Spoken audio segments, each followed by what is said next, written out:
Hello students, this is Sriram info all India government jobs అండి. మన ఛానల్లో only permanent based government jobs మాత్రమే post చేయడం జరుగుతుంది. మన ఛానల్ ఇంకా ఎవరైనా సబ్స్క్రైబ్ చేసుకోకపోతే సబ్స్క్రైబ్ చేసుకొని, అలాగే టెలిగ్రామ్ ఛానల్లో, వాట్సాప్ ఛానల్ జాయిన్ అయినట్టయితే job information, exam dates, result dates అన్నీ కూడా ప్రొవైడ్ చేయడం జరుగుతుంది. కింద డిస్క్రిప్షన్లో లింక్స్ అనేవి ప్రొవైడ్ చేయడం జరిగిందండి. ఛానల్వి అందరూ కూడా జాయిన్ అవ్వండి. హలో స్టూడెంట్స్, ఇప్పుడు మనకు వచ్చేసి సిఎస్ఐఆర్ మెడ్రాస్ కాంప్లెక్స్ నుంచి చాలా మంచి పర్మనెంట్ సెంట్రల్ గవర్నమెంట్ జాబ్స్ అయితే రిలీజ్ అవ్వడం జరిగింది. బోత్ మెయిల్ అండ్ ఫీమేల్ ఎవరైనా అప్లై చేసుకోవచ్చు. ఎటువంటి ఎక్స్పీరియన్స్ కూడా ఏమీ అవసరం లేదండి. ఫ్రెషర్ క్యాండిడేట్స్ అయితే దీనికి అప్లికేషన్స్ అనేవి పెట్టుకోవచ్చు. ఉమెన్ క్యాండిడేట్స్కి అయితే ఎటువంటి అప్లికేషన్ ఫీజు కూడా ఏమీ లేదు. ఓకేనా?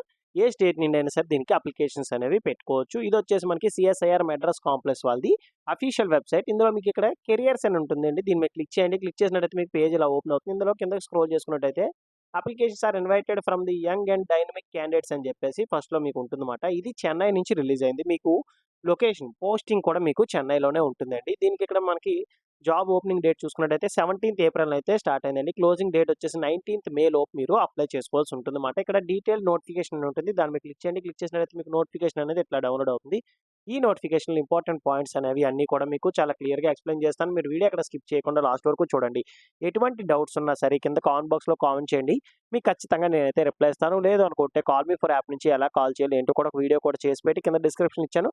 కాల్ మీ ఫర్ యాప్ నుంచి మీరు డైరెక్ట్గా నాకు కాల్ చేయొచ్చు. కాల్ చేసి మీ డౌట్స్ అన్ని కూడా ఎక్స్ప్రెస్ చేయండి. అన్ని కూడా నేనైతే క్లారిఫై అయితే చేస్తాను. ఇప్పుడు మనం నోటిఫికేషన్ ఇంపార్టెంట్ పాయింట్స్ అనేవి డిస్కస్ చేసుకుందాం. ఇది వచ్చేసి మనకి సిఎస్ఐఆర్ మెడ్రాస్ కాంప్లెక్స్ వాళ్ళది అఫీషియల్ నోటిఫికేషన్ అండి. ఆన్లైన్ అప్లికేషన్ వచ్చేసి 17th ఏప్రిల్ అయితే మనకి స్టార్ట్ అయింది. అండ్ లాస్ట్ డేట్ చూసుకున్నట్టయితే 19th మే 2025 అయితే ఎండ్ అవుతుంది. ఈ డేట్స్ లోపు మీరు ఆన్లైన్లో అప్లై చేసుకోవాలి. అలాగే మనకి హార్డ్ కాపీ పంపించాలి. ఇది ఆన్లైన్లో అప్లై చేసిన తర్వాత వచ్చిన ప్రింట్అవుట్ తీసుకొని మనం డాక్యుమెంట్స్ అనేవి కొన్ని అటాచ్ చేయాలి. ఆ డాక్యుమెంట్స్ అన్ని కూడా నేనైతే ఎక్స్ప్లెయిన్ చేస్తాను. ఆ డాక్యుమెంట్స్ అటాచ్ చేసి పోస్ట్ ద్వారా కూడా వీళ్ళకి పంపించాల్సి ఉంటుంది. ఓకేనా? ఆఫ్లైన్ అప్లికేషన్ పంపించాలి కదా అని చాలా మంది ఏంటంటే ఇంట్రెస్ట్ చూపించరు. ఇంట్రెస్ట్ ఉన్న వాళ్ళు ప్రతి ఒక్కరు కూడా అప్లై చేయండి. ఇలాంటి జాబ్స్ మనకి వచ్చే అవకాశం అయితే ఉందన్నమాట. ఆన్లైన్లో అప్లై చేసేవి ఏంటంటే అందరూ కూడా అప్లై చేసి వదిలేస్తారు. బట్ ఇట్లాంటి ఆఫ్లైన్ అప్లికేషన్స్ పంపించాల్సిన టైంలోనే మనకి ఏంటంటే కొంతమంది షార్ట్ లిస్ట్ అయిపోతారు. ఓకేనా? అండ్ దీనికి వచ్చేసి ఇండియన్ నేషనల్స్ అందరూ కూడా మీరు అప్లై చేసుకోవచ్చు. మీకు పోస్టింగ్ అనేది ఇనీషియల్గా మీకు చెన్నైలోనే ఉంటుంది. వేకెన్సీస్ డీటెయిల్స్ చెప్పే ముందు నా నుండి చిన్న రిక్వెస్ట్ ఏంటంటే వీడియో చూసిన ప్రతి ఒక్కరూ కూడా లైక్ చేసి మీ ఫ్రెండ్స్ కూడా షేర్ చేయండి. ఈ ఇన్ఫర్మేషన్ అనేది వాళ్ళకి కూడా యూజ్ అవుతుంది. అలాగే మీరు చేసిన లైక్ వల్ల ఇట్లాంటి నోటిఫికేషన్లు మరిన్ని చేయడానికి నాకు కూడా ఎంకరేజ్మెంట్గా ఉంటుంది. ఇక్కడ ఫస్ట్ మనకి జూనియర్ సెక్రటరీ అసిస్టెంట్ పోస్టుల కోసం చెప్పుకున్నట్టయితే జనరల్లో హిందీ అండి. ఇది నేను ఎందుకు మార్క్ చేయలేదంటే హిందీ టైపింగ్ అనేది కంపల్సరీగా వచ్చి ఉండాలి. ఎందుకంటే ఇది చాలా మందికి హిందీ టైపింగ్ అనేది వచ్చి ఉండదు కాబట్టి నేను ఇది మార్క్ చేయలేదు. హిందీ టైపింగ్ ఎవరికైనా వచ్చినట్టయితే దాంతో పాటుగా మీకు ఇంటర్ కానీ లేదా డిప్లొమా కానీ ఈ రెండిట్లో ఏదో ఒకటి పాస్ అయితే చాలండి. ఏ స్ట్రీమ్ అయినా పర్వాలేదు. ఓకేనా? సబ్జెక్ట్తో సంబంధం లేదు, బ్రాంచ్తో సంబంధం లేదు. మీరు అప్లికేషన్స్ అనేవి పెట్టుకోవచ్చు. బట్ దీనికి వచ్చేసి హిందీ టైపింగ్ అనేది కంపల్సరీగా ఉండాలి. ఓకేనా? ఇంగ్లీష్ టైపింగ్తో మీరు అప్లై చేయడానికి అయితే అవ్వదు. ఇది ఒకసారి చెక్ చేసుకోండి. అండ్ నెక్స్ట్ వచ్చేసి మనకి జూనియర్ సెక్రటరీ అసిస్టెంట్లో మనకి ఫైనాన్స్ అండ్ అకౌంట్స్కి 2 పోస్టులు అయితే ఉన్నాయండి. దీనికి పే స్కేల్ లెవెల్ వచ్చేసి మనకి 37,885 అనేది మీకు నెలకొచ్చే జీతం వస్తుంది. ఇది మనకి చెన్నైలోనే మీకు పోస్టింగ్ అనేది వస్తుంది. ఒక పోస్ట్ వచ్చేసి యూఆర్ కేటగిరీ ఓపెన్ కేటగిరీకి ఇచ్చారు. అంటే ఏ క్యాస్ట్ వాళ్ళైనా సరే దీనికి అప్లికేషన్స్ అనేవి పెట్టుకోవచ్చు. ఇంకో పోస్ట్ వచ్చేసి ఎస్సీ వాళ్ళకి అయితే రిజర్వేషన్కి అయితే ఇవ్వడం జరిగింది. దీనికి ఎడ్యుకేషన్ క్వాలిఫికేషన్ వచ్చేసి 10+2 ఆడిట్స్ ఈక్వలెంట్ అండి. అన్నిటికీ సేమ్ ఎడ్యుకేషన్ క్వాలిఫికేషన్. ఇంటర్లో ఏ బ్రాంచ్ వాళ్ళైనా అప్లై చేయొచ్చు. అలాగే డిప్లొమాలో కూడా ఏ బ్రాంచ్ వాళ్ళైనా సరే దీనికి అప్లికేషన్స్ అనేవి పెట్టుకోవచ్చు. ఇంగ్లీష్ టైపింగ్ అయితే మీకు వచ్చి ఉండాలి. 35 వర్డ్స్ పర్ మినిట్ ఇంగ్లీష్ అయినా టైప్ చేయాలి. లేదు అనుకుంటే 30 వర్డ్స్ పర్ మినిట్ హిందీ అయినా టైప్ చేయాల్సి ఉంటుందన్నమాట. దీనికి ఏజ్ లిమిట్ వచ్చేసి ఓపెన్ కేటగిరీకి అప్లై చేసే వాళ్ళందరూ కూడా 18 ఇయర్స్ నుంచి 28 ఇయర్స్ మధ్యలో ఉన్న వాళ్ళు అప్లికేషన్ పెట్టుకోవచ్చు.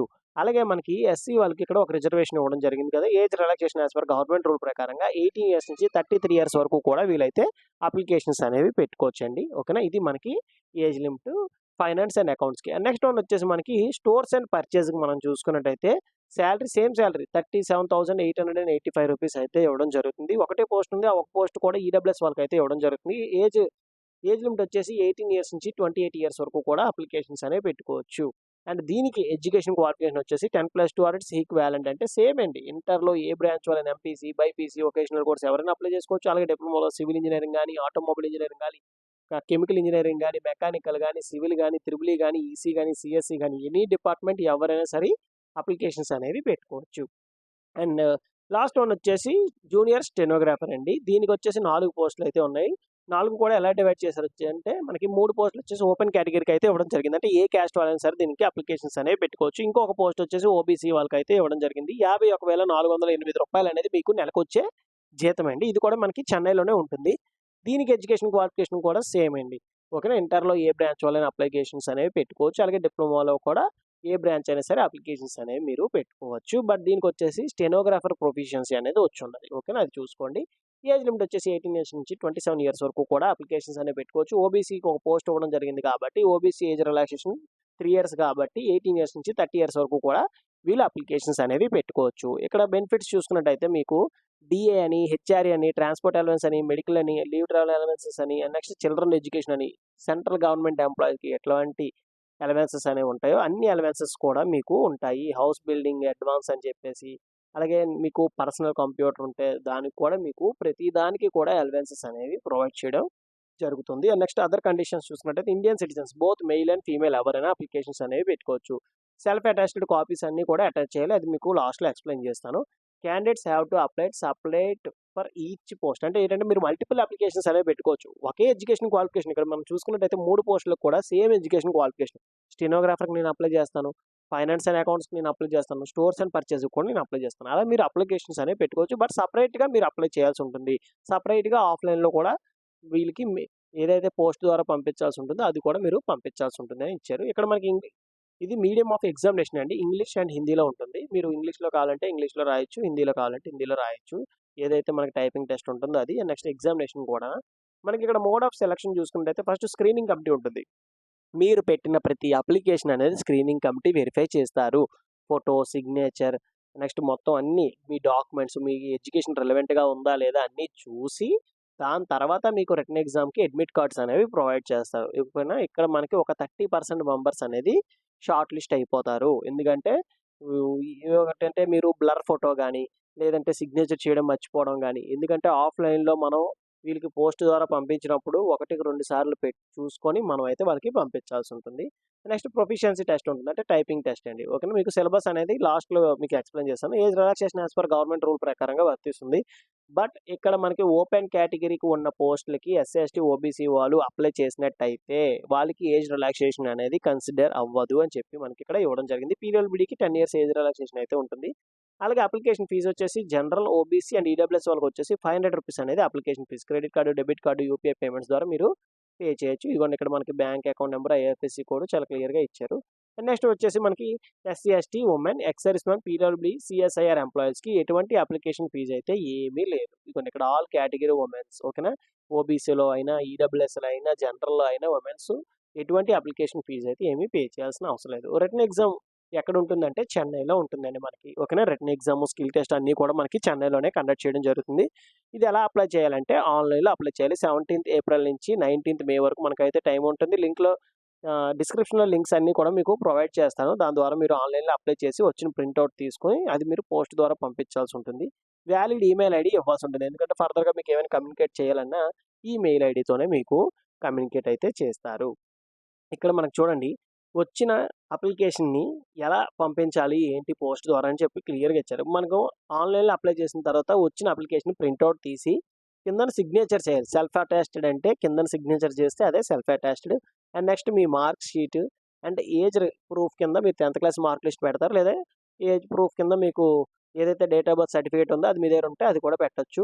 ఎడ్యుకేషన్ క్వాలిఫికేషన్‌లు అన్ని డాక్యుమెంట్స్ అలాగే క్యాస్ట్ సర్టిఫికేట్ ఆ ఎక్స్‌పీరియన్స్ ఉంటే అప్‌లోడ్ చేయండి. లేకపోతే లేదు. పెద్ద అవసరం అయితే లేదు. వీళ్ళైతే ఎక్స్‌పీరియన్స్ ఏమి అడగలేదు. నెక్స్ట్ ఫోటో, సిగ్నేచర్, ఈ రిసిప్ట్ ఎవరైతే ఎలిజిబుల్ క్యాండిడేట్స్ ఉన్నారో ఫీజ్‌కి ఆళ్ళు ఈ రిసిప్ట్ కూడా మీరు అటాచ్ చేసి ఒక ఎన్వలప్ కవర్ తీసుకోండి. ఒక ఎన్వలప్ కవర్ తీసుకొని ఎన్వలప్ కవర్ టాప్‌లో application for the post of junior secretary assistant finance and account అయితే ఫైనాన్స్ అండ్ అకౌంట్. లేదనుకుంటే స్టెనోగ్రాఫర్ అయితే స్టెనోగ్రాఫర్ అని చెప్పి రాసి ఇక్కడ పోస్ట్ కోడ్ కూడా మెన్షన్ చేయాలి. ఓకేనా. ప్రతి దానికి పోస్ట్ కోడ్ ఉంటది. జేఎస్ఏ అంటే జూనియర్ సెక్రటరీ అసిస్టెంట్. ఓకేనా. అట్లాగా పోస్ట్ కోడ్ ఉంటుంది. అది మెన్షన్ చేసి మీరిక్కడ 29థ్ మే 2025 లోపు ఇక్కడ మీరు చెన్నైకి పంపించాల్సి ఉంటుంది. ఓకేనా. తమిళనాడుకి. మీరు 29థ్ మే 2025 లోపు మీరు స్పీడ్ పోస్ట్ గాని, రిజిస్టర్ పోస్ట్ గాని రెండిట్లో ఏ పోస్ట్ అయినా మెన్షన్ చేయలేదు. ఇక్కడ మనకి ఏ పోస్ట్ ద్వారా పంపించాలని చెప్పి మెన్షన్ చేయలేదు కాబట్టి రెండిట్లో ఏ పోస్ట్ అయినా పంపించొచ్చు. నా యొక్క రిక్వెస్ట్ ఏంటంటే మాక్సిమం అందరూ కూడా స్పీడ్ పోస్ట్ చేయడానికే ప్రిఫర్ చేయండి. ఎందుకంటే స్పీడ్ పోస్ట్ చేసినట్టయితే మీకు ట్రాకింగ్ డీటెయిల్స్ ఉంటాయి. అక్కడ రీచ్ అయిందో లేదో అన్నీ కూడా మీరు ఆన్‌లైన్‌లో చూడొచ్చు. నెక్స్ట్ వచ్చేసి ఏ డాక్యుమెంట్స్ అటాచ్ చేయాలంటే మీ యొక్క ఏదైతే ఆన్‌లైన్‌లో అప్లై చేస్తారో అప్లికేషన్ ఫార్ము, సిగ్నేచర్ చేయాలి. ఓకేనా? సైన్డ్ బై ది క్యాండిడేట్ ఇది చాలా ఇంపార్టెంట్. ఓకేనా? నెక్స్ట్ ఈ రిసిప్ట్ ఎలిజిబుల్ క్యాండిడేట్స్ ఎవరైతే ఫీస్ పే చేస్తారో వాళ్ళకి ఈ రిసిప్ట్. ఎగ్జామ్షన్ ఉన్నవాళ్ళు అసలు ఈ రిసిప్ట్ పెట్టాల్సిన అవసరం లేదు. ఫోటో, డేట్ ఆఫ్ బర్త్ సర్టిఫికేట్‌కి డేట్ ఆఫ్ బర్త్ పెడతారు లేదా 10th క్లాస్ మార్క్ లిస్ట్ పెడతారు. అన్నీ కూడా సెల్ఫ్ అటాచ్డ్ అండి. ఓకేనా? అన్నీ కూడా సెల్ఫ్ అటాచ్డ్ అంటే అన్ని జిరాక్స్ కాపీసే మీరు అటాచ్ చేయాలి. ఓకేనా? ఒరిజినల్స్ ఏవి పంపించకూడదు. జిరాక్స్ కాపీస్ అటాచ్ చేసి కిందన మీరు సిగ్నేచర్ చేసినట్టయితే అదే సెల్ఫ్ అటాచ్డ్. ఎడ్యుకేషన్ క్వాలిఫికేషన్ ఓకేనా? ఇంటర్ అవన్నీ అటాచ్ చేస్తారు. లేదా డిప్లొమా అంటే డిప్లొమా అటాచ్ చేస్తారు. కమ్యూనిటీ సర్టిఫికేట్ అంటే caste certificate. Next experience certificate ఉంటే పెట్టండి. లేకపోతే లేదు వదిలేసేయండి. ఎనీ అదర్ డాక్యుమెంట్స్ ఇంకా ఏమైనా డాక్యుమెంట్స్ ఏమైనా ఉన్నట్టయితే మీరు కంప్యూటర్ కోర్సులు ఏమైనా చేసుంటారు కదా! ఆటిలో ఉన్నా సరే మీరు అప్‌లోడ్ అయితే చేయొచ్చు. వాళ్ళకి అటాచ్ చేయొచ్చు. అండ్ సిలబస్ చూసుకున్నట్టయితే మనకి ఇక్కడ ఫస్ట్ వచ్చేసి జూనియర్ సెక్రటరీ అసిస్టెంట్‌లో general finance and accounts, stores and purchase మనం చూసుకున్నట్టయితే బోత్ హిందీ అండ్ ఇంగ్లీష్‌లో ఉంటుంది ఎగ్జామ్ అనేది. 12th క్లాస్ బేస్‌లో అడుగుతారు. అంటే ఎస్ఎస్‌సి సీజీఎల్ మోడల్‌లో ఉంటుంది. 200 questions 2 hours 30 minutes duration time అయితే ఉంటుంది. టోటల్‌గా వచ్చేసి మనకి ఇక్కడ ఫస్ట్ పేపర్ 1 ఉంటుందండి. 90 minutes mental ability test 100 questions 200 marks అంటే ఈచ్ క్వెషన్ క్యారీ 2 మార్క్స్ అండి. ఇక్కడ నెగెటివ్ మార్కింగ్ అనేది ఏమీ ఉండదు దీనికి. ఓకేనా? నెక్స్ట్ పేపర్ 2 చూసుకున్నట్టయితే జనరల్ అవేర్‌నెస్ నుంచి 50 క్వెషన్స్ 150 మార్క్స్ అంటే each question carry 3 marks but దీనికి నెగెటివ్ మార్కింగ్ అనేది ఉంటుంది. ఇక్కడ సిలబస్ చూడండి చాలా క్లియర్‌గా ఇచ్చారు. అండ్ ఇంగ్లీష్ లాంగ్వేజ్ నుంచి 50 questions 150 marks. Same each question carry 3 marks but దీనికి నెగెటివ్ మార్కింగ్ అనేది ఉంటుంది. పేపర్ 2 బేస్ చేసుకొని మీ మెరిట్ లిస్ట్ అయితే తీస్తారు. పేపర్ 1 వచ్చేసి just qualifying nature and next and skill test కూడా జస్ట్ క్వాలిఫైయింగ్ నేచర్ మాత్రమే. పేపర్ 2లో మీకు వచ్చే మార్క్స్ బట్టే మిమ్మల్ని అయితే మెరిట్ లిస్ట్ అయితే తీస్తారు. నెక్స్ట్ వచ్చేసి జూనియర్ స్టెనోగ్రాఫర్‌కి కూడా సేమేనండి. 10th క్లాస్ ప్లస్ 10+2 అంటే ఇంటర్ బేస్డ్ మీకు క్వెషన్స్ అయితే అడుగుతారు. 200 క్వెషన్స్ ఉంటాయి. 2 అవర్స్ డ్యూరేషన్ టైమ్ ఉంటుంది. ఇందులో మీకు ఒకటే పేపర్ ఉంటుంది. బట్ 3 పార్ట్స్ ఉంటాయి. ఇందులో మనకి general intelligence, reasoning 50 questions 50 marks. General awareness నుంచి 50 క్వెషన్స్ 50 మార్క్స్. అలాగే ఇంగ్లీష్ లాంగ్వేజ్ నుంచి 100 క్వెషన్స్ 100 మార్క్స్. అంటే each question carry 1 mark. And దీనికి ప్రతి దానికి నెగెటివ్ మార్కింగ్ అనేది ఉంటుంది. 1/4 negative marking for each wrong answer. Proficiency test in స్టెనోగ్రాఫర్‌కి అయితే కండక్ట్ చేయడం జరుగుతుంది. ఓకేనా? ఇది మనకి నోటిఫికేషన్‌లో ఇంపార్టెంట్ పాయింట్స్ అండి. ఇందులో మీకు ఇంకా ఏమైనా డౌట్స్ ఏమైనా ఉన్నట్టయితే కింద కామెంట్ బాక్స్‌లో కామెంట్ చేయండి. మీకు ఖచ్చితంగా నేనైతే రిప్లై ఇస్తాను. లేదనుకుంటే కాల్ మీ ఫర్ యాప్ నుంచి కాల్ చేసినా సరే మీ డౌట్స్ అన్నీ కూడా నేనైతే క్లారిఫై అయితే చేస్తాను. వీడియో చూసిన ప్రతి ఒక్కరు కూడా లైక్ చేసి మీ ఫ్రెండ్స్‌కి కూడా షేర్ చేయండి. ఇన్ఫర్మేషన్ అనేది వాళ్ళకి కూడా యూజ్ అవుతుంది. థాంక్ యూ సో మచ్ అండి for watching video. Keep supporting me.